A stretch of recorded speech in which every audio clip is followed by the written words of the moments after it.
Bonjour et bienvenue dans cette masterclass et nous allons voir ensemble le meilleur matériel pour démarrer dans la vidéo. Ce titre est putaclic. Que vous soyez débutant ou intermédiaire, c'est normal de se poser des questions sur le nouvel matériel qui sort, sur les lumières, sur les techniques employées. Et vous comme moi, j'imagine qu'on va sur YouTube glaner des informations.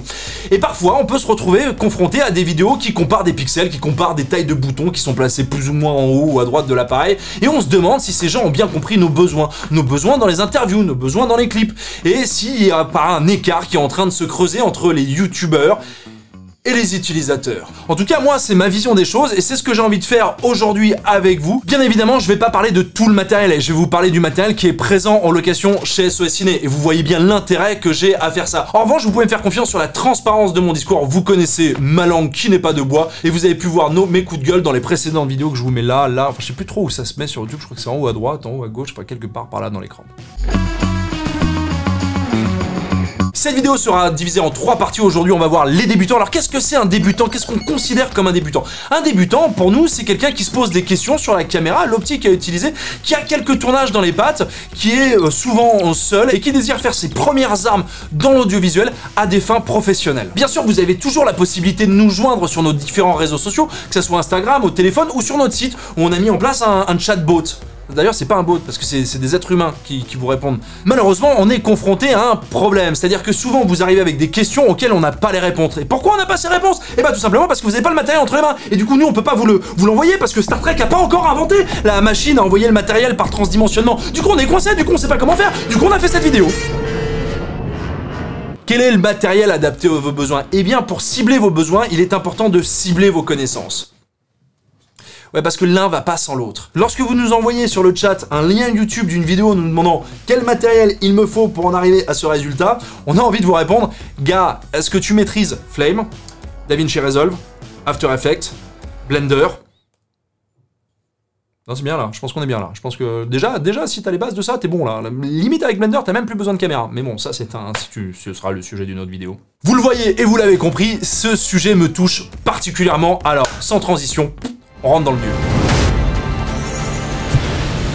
Je sais pas pour vous, mais lorsqu'on démarre dans la vidéo, on n'a pas envie de se faire chier des heures en post-production où on n'a tout simplement pas les moyens de s'acheter le dernier iMac Pro. On n'a pas non plus des NAS avec des téraoctets de stockage et on se retrouve confronté à certaines restrictions techniques qui sont importantes de garder en tête lorsqu'on a envie de progresser sans se dégoûter. Chez SOS Ciné, on offre une large gamme de caméras et ça peut être facile de se perdre. Ils n'ont pas les mêmes tailles de capteurs, elles n'ont pas les mêmes fonctionnalités et on peut parfois, par effet de zèle, aller directement sur des caméras qui ont des grosses capacités techniques et se retrouver perdu ensuite en post-production. Et là, je veux bien sûr parler des Alpha 7 III ou des Alpha 7S III qui sur le papier ont des fiches techniques très agréables, mais qui dans la réalité sont plutôt dures à prendre en main. Alors, je vais vous éviter certains pièges, puisque je les ai déjà vécus avant et je me suis déjà planté, et vous allez pouvoir bénéficier de cette expérience. Je te fais du teasing, on dirait que je te vends une vidéo de formation, tu vois. Et grâce à cette vidéo, en moins de 10 minutes et sans effort, vous allez pouvoir devenir un professionnel de la vidéo. Ne vous inquiétez pas, suivez cette vidéo jusqu'à la fin. En cliquant sur mon lien d'affiliation, vous pourrez bénéficier de ma formation qui est normalement à 1633 € et que je mets aujourd'hui au prix de 3 €.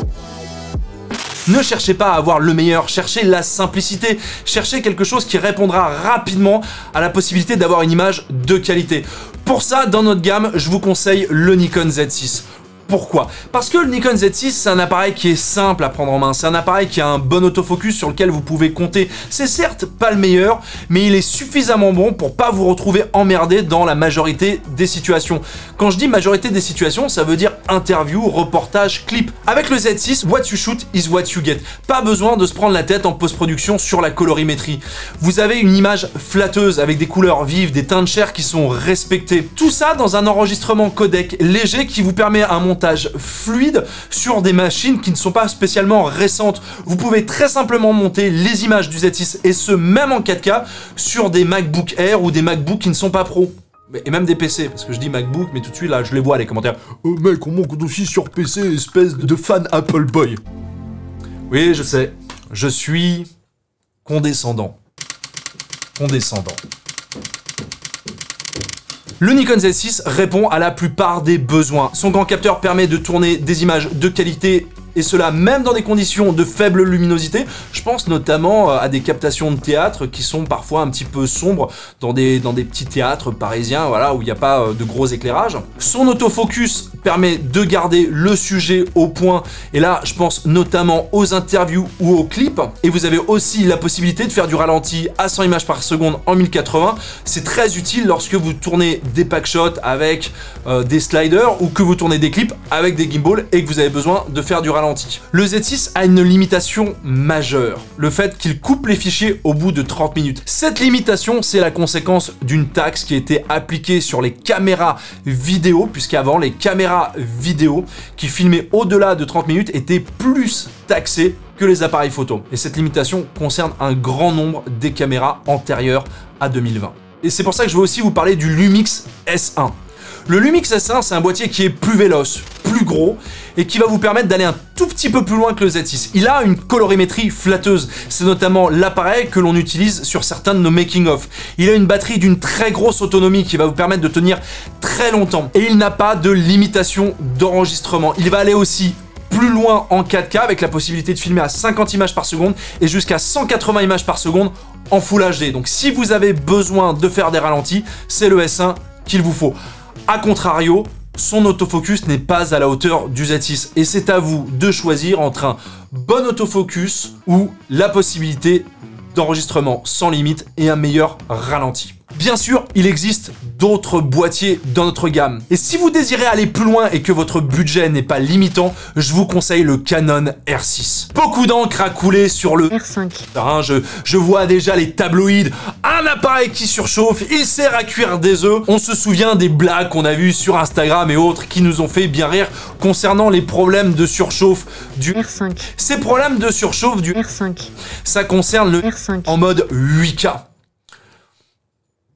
Voilà, bon, voilà, ceux qui n'ont pas les besoins de tourner en 8K lèvent la main. Le R5. C'est un peu le meilleur des deux mondes entre le S1 et le Nikon. C'est un appareil fiable, robuste, capable de tourner dans toutes les conditions avec une très bonne colorimétrie, un excellent autofocus, une bonne autonomie, pas de limitation, mais faut le budget qui va avec. On va parler maintenant d'optique, car si le corps caméra est au cœur du système et va vous déterminer les limites des capacités de votre fichier vidéo, l'optique est la substantifique moelle de sa texture. C'est comme ça, je suis un peu un poète de la technique audiovisuelle. Et c'est vrai que les questions reviennent à foison, quelle optique je dois utiliser pour filmer une captation, quelle optique je dois utiliser pour ceci ou cela. Et voilà mon guide focal d'équipement pour l'optique.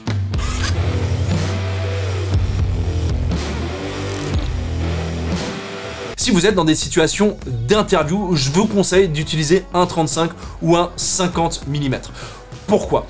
Eh bien simplement parce que la compression de ces focales est semblable à l'œil humain et vous donnera une impression de réalité. Alors c'est quoi l'impression de réalité? C'est l'impression que les perspectives sont semblables à ce que voit un œil humain. C'est important que l'interlocuteur qui regarde cette vidéo ait le sentiment d'être proche de la personne qui lui parle. Donc voilà, le 35 et le 50 dans une configuration d'interview, et si jamais le mec, il est cadré trop serré, machin, rappelez-vous que vous avez le droit de bouger, hein. Vous avez le droit de vous reculer ou d'avancer pour faire rentrer le mec dans le cadre, voilà. Voilà. Petit tips.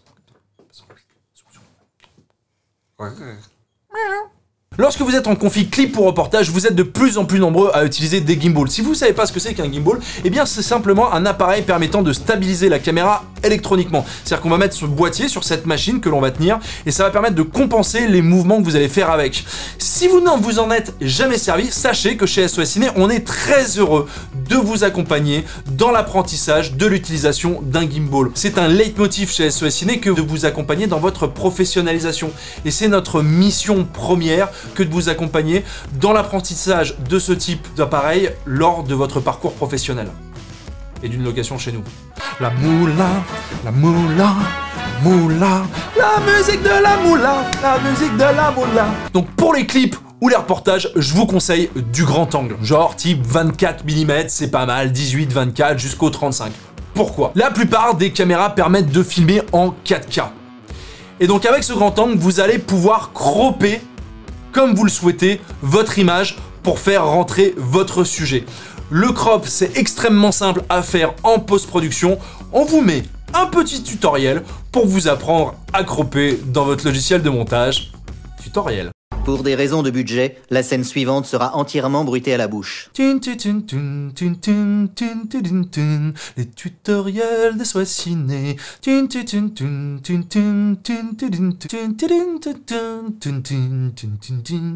L'utilisation de telles focales vous permet d'élargir la zone de netteté, c'est-à-dire que plus vous utilisez des grands angles, plus votre zone de netteté est importante. Ce qui veut dire que vous avez moins de chances que votre sujet soit flou. Et lorsque vous bougez avec une caméra, que vous vous rapprochez, vous vous éloignez du sujet, c'est important de garder votre sujet net. Et donc, l'utilisation d'une focale grand angle peut être votre meilleur allié dans de telles situations. Enfin, dans d'autres conditions d'utilisation, sur des caméras à pied, fixes, dans des conditions de captation ou autres, je vous conseille l'utilisation d'un zoom, simplement pour avoir une utilisation dynamique, de pouvoir changer de focale sans avoir à changer d'objectif. Avoir une image aussi en mouvement, lorsqu'on est sur pied, c'est compliqué de créer du mouvement, et le zoom, dans ces conditions-là, peut être votre meilleur allié. Alors, la focale du zoom que vous pouvez utiliser, eh bien, je vous conseille le 24-70 ou le 70-200, ou alors prenez les deux, parce que SOS Ciné, bah, vous le savez, on est pas cher, quoi, donc allez-y, quoi, faites-vous plaisir. Clic, ajout au panier, clic, 70-200, rentrez ces informations, date de tournage, tout ça, voilà. Merci. Enfin, on va passer à la lumière. La lumière, pour certains, ça peut paraître barbare, ça peut paraître compliqué ou inutile. Là, vous me fâcheriez. Peut-être que certains d'entre vous se sont déjà posés devant un tutoriel de lumière 3 points. On va pas en refaire l'explication. Je vais vous donner simplement mes tips et les types de projecteurs que je vous conseille pour réussir sa lumière dans toutes les situations. La notion la plus importante à comprendre, c'est celle de backlight. La backlight, c'est la lumière que vous allez mettre derrière votre sujet, c'est celle qui est là. Elle sert à détacher le sujet du fond, elle sert à dessiner le sujet. Et c'est primordial que vous utilisiez de la backlight, peu importe ce que vous faites. La backlight, c'est ce qui va mettre en avant ce que vous voulez montrer à l'image. Et pour pas se planter sur la backlight, je vous conseille d'utiliser un panneau LED diffus et suffisamment puissant. Alors, on va vous mettre quelques exemples, mais je vais mettre l'accent sur la gamme Lightmatte qui est en location chez nous. Pourquoi les Lightmatte? Parce qu'ils existent en plusieurs tailles et la taille va pouvoir être en adéquation avec vos besoins. J'y reviens tout de suite. Lorsqu'on éclaire un sujet, on a aussi besoin de l'éclairer devant. Vous êtes peut-être familier avec l'expression kill light ou fill light, c'est la lumière que l'on va mettre de face à 30 degrés par rapport au sujet et qui va permettre d'éclairer ce dernier. C'est ce que l'on appelle la key light. La fill light, c'est ce qui va pouvoir rattraper la luminosité de la key light afin que la moitié du visage de votre sujet soit pas dans l'ombre. Alors, c'est possible de le faire par l'utilisation d'une troisième source de lumière ou simplement, pour les petits budgets, à l'aide d'un réflecteur, comme on est en train de vous le montrer sur les images. Ça, c'est la base de la lumière. Et généralement, on va vouloir utiliser des sources diffuses. Et je ne peux que trop vous recommander des panneaux LED de tailles différentes en fonction de la taille du sujet que vous voulez éclairer.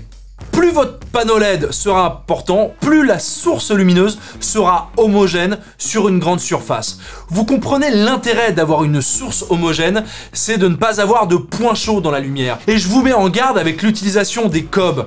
Les cobs, c'est cette lumière qu'utilise Aputure, sur lequel on peut mettre différents accessoires, mais qui ont tendance à créer des points chauds. Donc si vous voulez pas vous planter, si vous voulez éclairer un sujet facilement dans des conditions d'interview ou de packshot, utilisez des panneaux LED. Souvent on me demande comment je peux faire pour avoir une lumière homogène.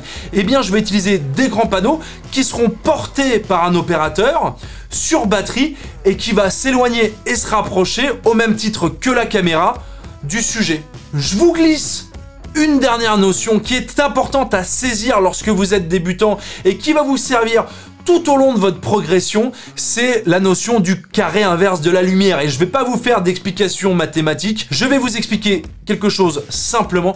Il est important de ne pas coller la lumière au sujet. Je vois trop de tournages où on colle la lumière au sujet. Mettez la lumière entre 2 et 3 mètres de votre sujet. 3 mètres, c'est bien.